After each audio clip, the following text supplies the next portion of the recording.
क्रांती सूर्य तू, शिल्पकार तू, भारताचा बोधिसत्व मूक नायका. मोडल्या रूढी त्या परंपरा, दिव्यतेच्या तूच सकल न्यायदायका.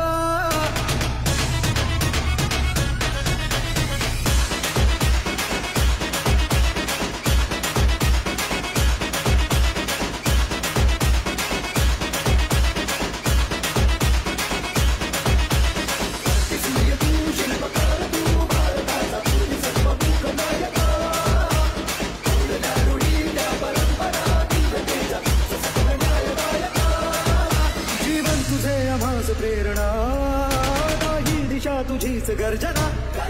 भीमराया